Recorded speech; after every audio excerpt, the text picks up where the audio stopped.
Good morning, everyone, and welcome to the Unitarian Universalist Congregation of Ormond Beach, a welcoming community of compassion and acceptance. I am Rita Sheeler, and I invite you to our virtual worship service this morning. If you are joining us for the first time this morning, we extend a special welcome to you. We invite you to join us after the service when we remain on Zoom for a fellowship and conversation. We would enjoy meeting you then, and if you would like to introduce yourself. We also invite you to see our website at uuormond.info and look for the About Us tab to find out more. There you will find how to get further connected with our congregation, our minister, and learn more about Unitarian Universalism. On our website, you also can read our jotter for monthly news and our weekly news and stories of testimonial sections where we feature some of our members. Now on to the announcements for the good of our community. Given the latest information regarding COVID and Delta variant and the increase in COVID cases in Volusia County, our Board of Trustees revisited the plans for reopening the church, and here are the update decisions. The church will remain closed for discussion group, Sunday service, and after service socializing. Discussion group, Sunday service, etc. will continue on Zoom for the foreseeable future. Small groups and renters must be fully masked while in the building and observe social distancing. Especially any non-member renters groups must keep and maintain contact tracing forms for their group. Our youth RE class will remain on Zoom for the foreseeable future. The board will continue to follow CDC guidelines throughout the COVID crisis.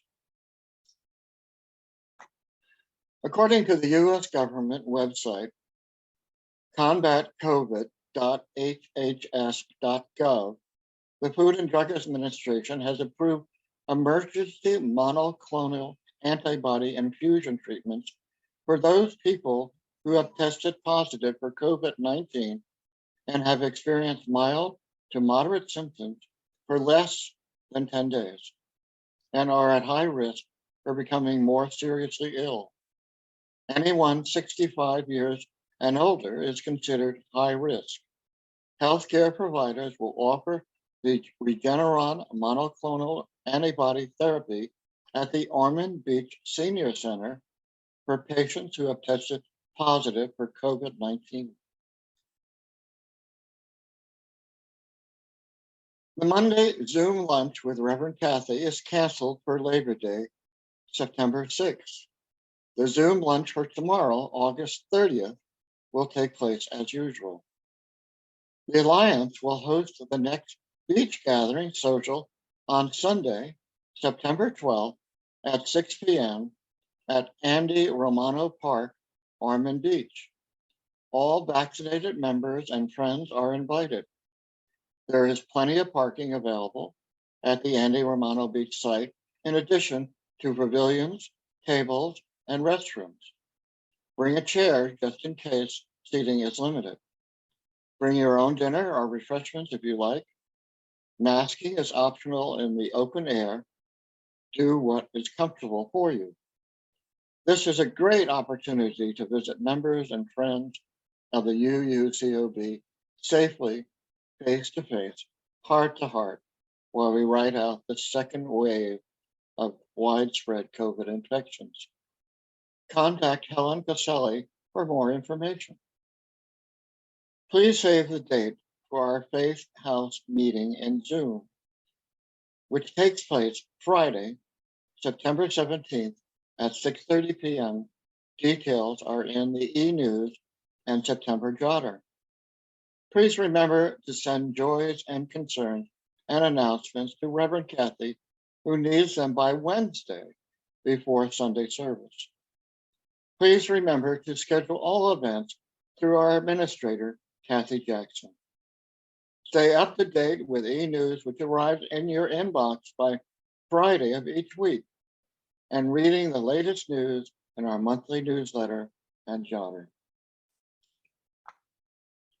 In the absence of physical passing of the offering basket at this time, we appreciate your continual financial support by mailing pledges payments to UUCOB. Please note the address change.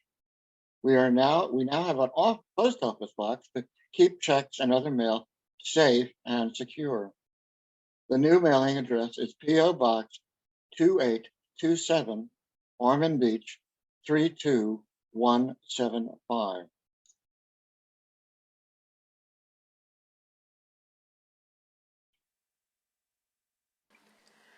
From you I receive, to you I give.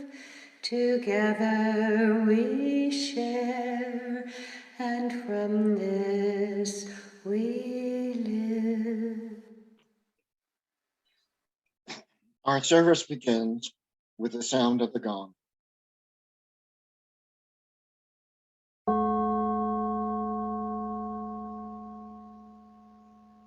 Our prelude this morning is We Gather Together by Adrian Valaris, arranged by Howard Halvery, performed by Janet Trumpets, and recorded by Felix Fernandez.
Good morning. Our words for our call to worship this morning are those of the Reverend Dr. Kristen Harper, who was the minister here from 2001 to 2003. Each day provides us with an opportunity to love again, to hurt again, to embrace joy, to experience unease, to discover the tragic. Each day provides us with the opportunity to live. This day is no different, this hour no more unique than the last, except maybe today, maybe now, among friends and fellow journeyers, maybe for the first time, maybe silently, we share ourselves. With these words, let us now worship together.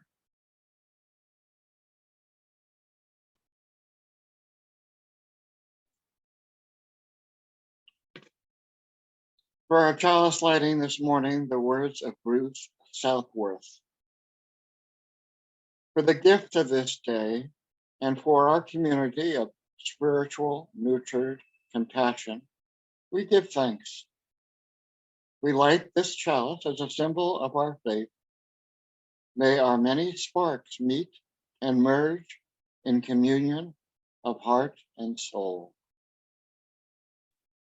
Please join me in reciting our congregational covenant. Love is the spirit of this congregation, and service is our aim, to dwell together in peace and freedom, to seek the truth and help one another. These are our goals.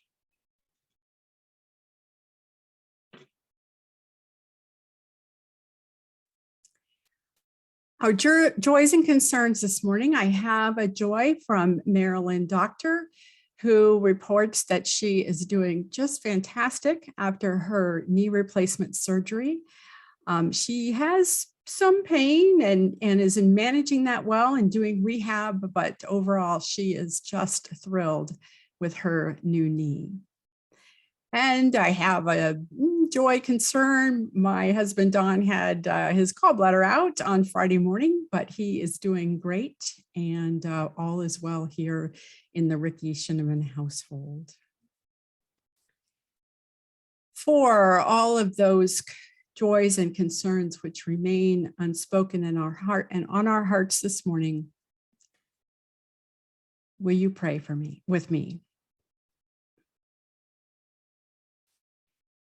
Spirit of life and love, we give praise and thanks for this day given. For each day is a gift, unbidden and unearned. We are grateful to be alive in this boundless universe of light and energy, wrought in a singular moment of creation, ever expanding and abundant. We are grateful for that which we experience as we traverse this span of life between two eternities. At times, the way is uncertain and we get lost. At times, the way is perilous and we get hurt. At times, the way is forked and we find ourselves alone. May we have the courage to abide these losses and remember that beauty and grace every turn of our journeys. May we learn to keep our hearts soft in the face of suffering, and so that we might gain more empathy and compassion and expand our capacity to bring healing to our world.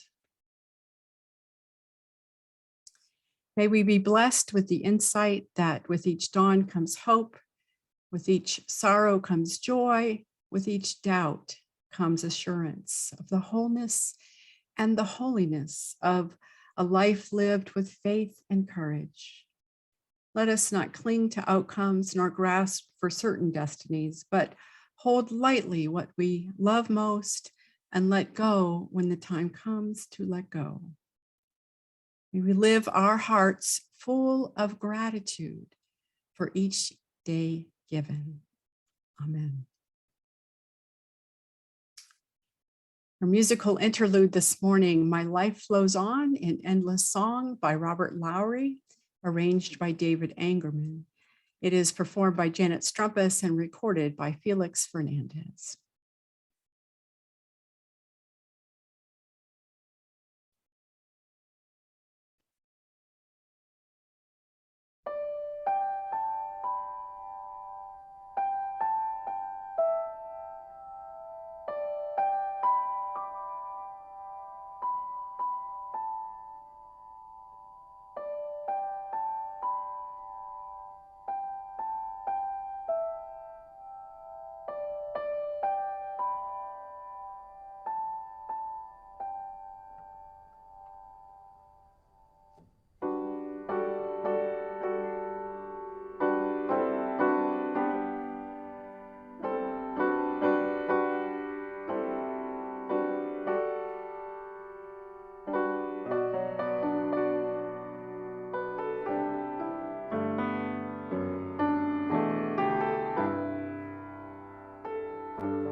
I have a short reading, an excerpt from Martin Luther King Jr.'s letter from Birmingham jail. In a real sense, all life is interrelated. All men are caught in an inescapable network of mutuality tied to a single garment of destiny. Whatever affects one directly affects all indirectly. I can never be what I ought to be until you are what you ought to be. And you can never be what you ought to be until I am what I ought to be. This is the interrelated structure of reality. So ends the reading. Dr. King was a Baptist minister. He attended Crozer Theological Seminary and American Baptist School. For my talk today, this is important because Dr. King would have been immersed at seminary in the Congregationalist tradition, the same form of church polity as the Unitarians. He would have understood the theology of covenant and the primacy of commitment and right relationship in a form of church that places authority in the hands of the congregation and embraces the prophethood of all believers. In fact, Dr. King understood the importance of covenanted community so well, he spoke it and preached it as beloved community. Dr. King's words penned in the Birmingham jail in 1963 simply and eloquently define his concept of beloved community. Not a utopia, but a community in which people understand in their bones that their own well-being is inextricably bound up in the well-being of all others, an inescapable network of mutuality, as he described it. Dr. King, who was no stranger to Unitarian Universalism in his time, portended our own seventh principle when he stated, in a real sense, all life is interrelated. Dr. King had a vision that creating beloved community at home, where we are in our congregations, has the potential to create beloved community everywhere, because through healthy religious community, we can better serve our world. Dr. King's vision was highly aspirational. He took the long view, which it may be why he quoted Unitarian Theodore Parker when he said, "The arc of the universe is long, but it bends toward justice." As we revisit our covenant of right relations today, I ask you to keep Dr. King's vision in mind and consider these questions. First, is beloved community possible? After the discussion group on war this morning, it seems not sometimes. But if it is possible, would our covenant of right relations get us there? And lastly, would creating our own beloved community within our congregation inspire us to the transformational work we are called to do in this world?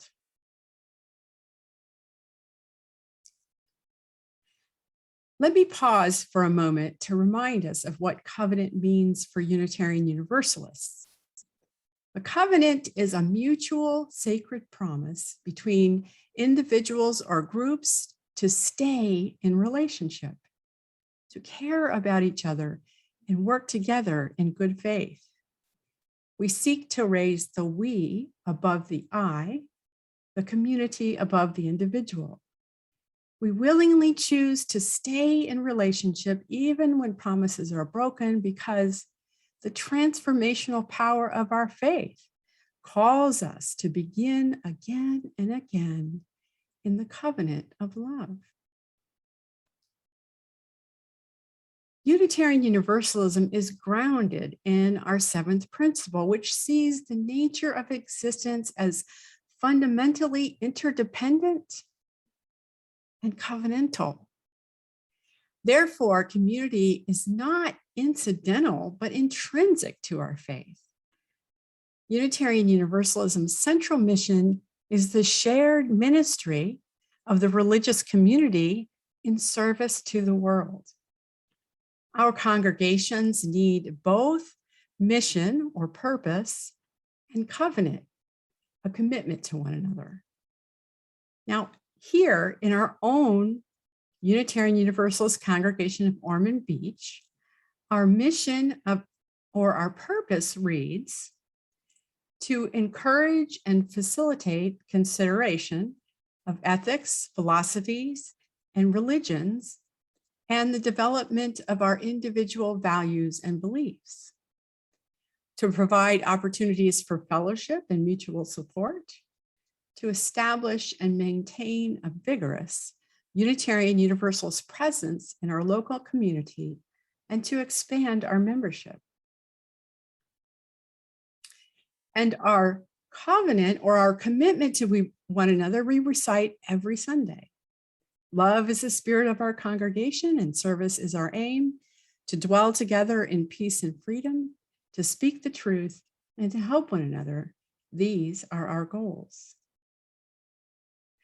Both our purpose and our commitment to one another call us to support each other in our search for truth and meaning, to be together in peace and freedom, that is, right relationship, to be of service to others, and to make space for fellow seekers to join us.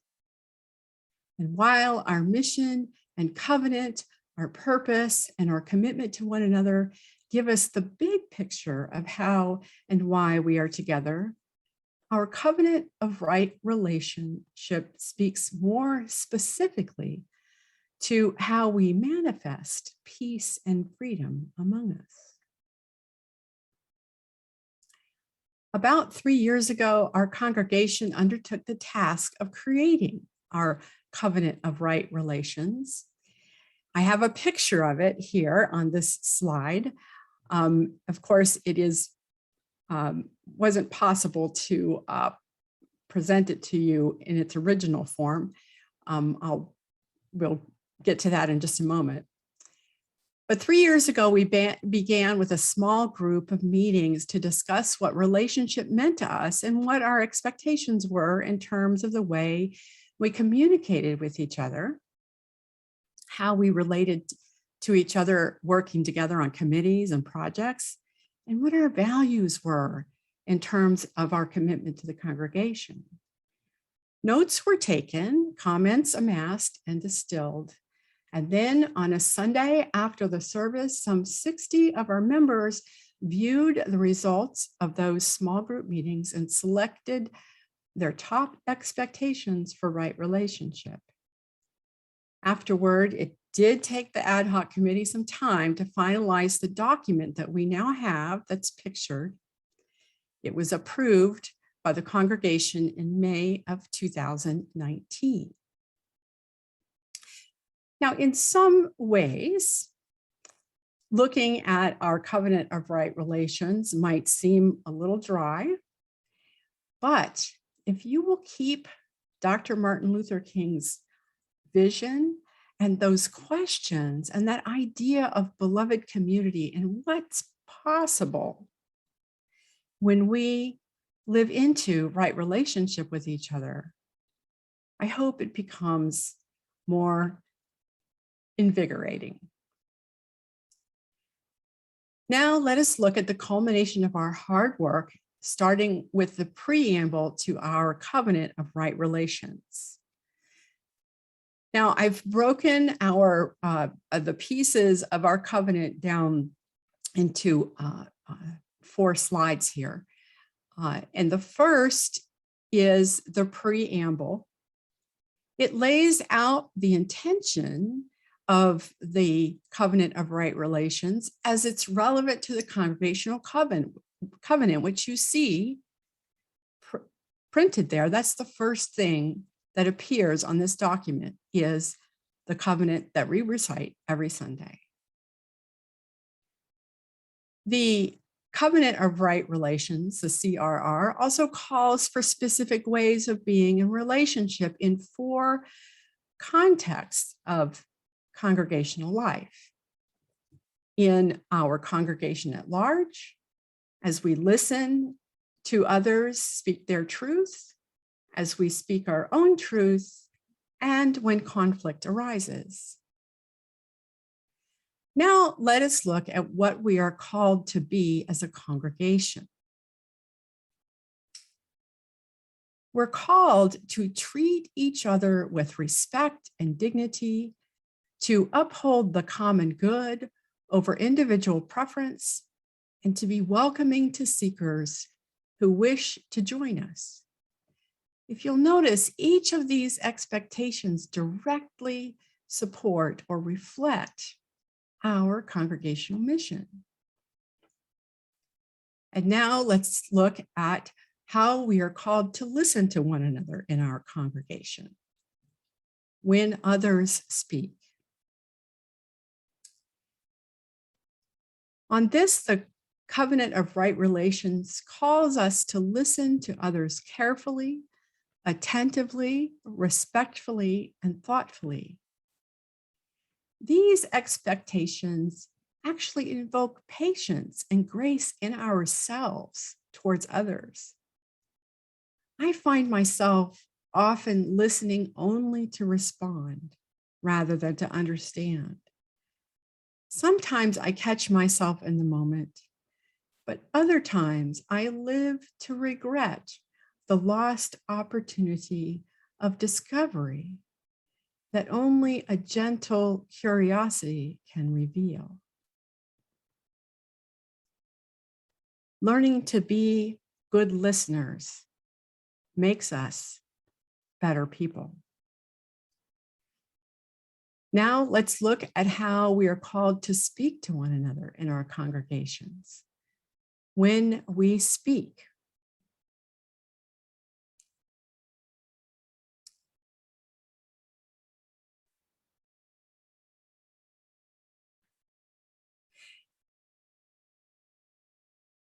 the covenant of right relation calls us to think before speaking. Is it true, helpful, inspiring, necessary, kind? And to check our assumptions, use I statements, speaking strictly from our own experience. We are called also to be brave in our honesty and knowing that we're in safe and gracious space, as safe as we can make it. And we are called to express gratitude for others. Now, nearly all these expectations of when we speak ourselves calls us to be courageous and authentic in our communications with each other. There are few situations in today's world in which we are safe to be guileless and genuine, and that's a shame. So let us appreciate that we can be that way with each other in our congregations, and let us appreciate and hold in high esteem those who are willing to be vulnerable with us. And finally, let us look at how we are called to respond to situations of conflict or disagreement. Maintaining right relationships in moments of conflict can be the most challenging aspect of a covenanted community. The key is to stay calm and trust each other, even though there is disagreement or widely varying viewpoints in the moment. When we find ourselves in conflict with another person or group, our covenant of right relations calls us to assume the best intentions on the part of others, to build consensus in finding solutions to differences, to speak directly to the person with whom you are in conflict. You hear me saying all the time, no triangulating. Take your differences to the person with whom you have a difference. And finally, seek forgiveness, grant forgiveness, and move on.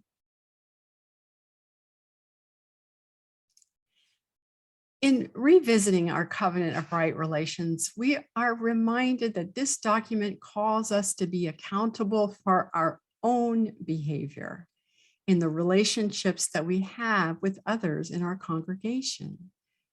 It calls us to be accountable. To be accountable in our relationships is in part how we fulfill our commitment to be in covenant with each other. Remember, to be committed to stay in relationship, to be committed to working together, to be committed to being engaged and being of service to others. The intent of the covenant of right relations is not to coerce or oppress, but to call us to be our best selves with each other. And the intent of our covenant of right relations is to manifest that peace and freedom from our congregational covenant, the peace and freedom in which we commit to dwell, so that we may together seek truth and meaning in our lives, so that we may serve needs greater than our own, and so that we may prepare the way for others to join us in congregational life. Our covenant of right relations, like all covenants, is a living document that should be reviewed from time to time. And in this way, we examine the extent to which we engage the relational aspects set forth by it. If we find we're not fully living into what it calls us to do, then we need to determine why. Of course, the covenant of right relations is aspirational. We are not going to live into it perfectly, but we may find over time that our document needs reworking, and that's okay. To be in covenanted community means being committed to right relationship with each other. Imagine covenant to be a web of support that holds all in the community. It's relational, it's mutual, it's horizontal, and it's inclusive. Yet, without the commitment of all in the community, the web falls apart. This is not to say the needs of the individual are not important. We have only look to our first principle to know that Unitarian Universalism values the individual. Rather, the covenanted community holds the tension between individual and the community, between freedom and responsibility, between individual promise and communal accountability. Communal accountability being our service to the world. As I close, I bring us back to the questions I posed earlier. If fully lived into by our congregation, does our covenant of right relations have the potential to create beloved community among us, as the Reverend Dr. Martin Luther King envisioned?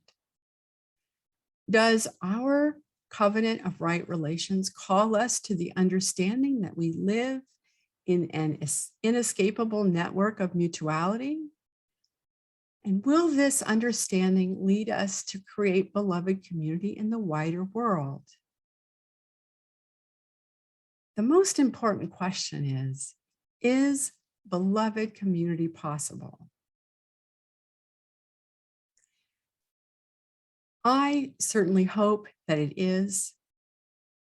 Believing that it is possible someday is the basis of my faith. It's what keeps me, what motivates me in my ministry, and what keeps me coming back to the table time and time again, even when things seem hopeless. This morning, in revisiting our covenant of right relations, let us embrace the joy of being together as Unitarian Universalists in Ormond Beach, Florida. Today, let us take our sense of right relationship beyond our walls, so that we might bring joy and healing to this careworn world. I hope it may be so. Our anthem this morning is Sunday Joy. It is arranged by Mark Hayes, performed by Janet Strumpus, and recorded by Felix Fernandez.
Thank you, Janet Strumpus, for that joyful noise.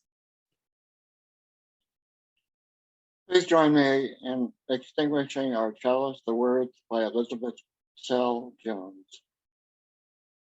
We extinguish this flame, but not the light of truth, the warmth of community, our fire of commitment. These we carry in our hearts until we are together again. And our benediction, once again, the words of the Reverend Dr. Kristen L. Harper. The breath of life is not mine alone. I do not wish to breathe another breath if it is not shared with others. The breath of life is not mine alone. I brought myself to be with you, hoping that by inhaling the compassion, the courage, the hope found here, I can exhale the fear, the selfishness, and the separateness I keep so close to my skin. I cannot live another moment, at least not one of joy, unless you and I find our oneness somewhere among each other, somewhere between the noise, somewhere within the silence of the next breath. Go in peace, friends, taking Dr. Harper's words of connections and care with you into your day. And our postlude, My Faith Has Found a Resting Place, arranged by Howard Halvey, performed by Janet Strumpus, and recorded by Felix Fernandez.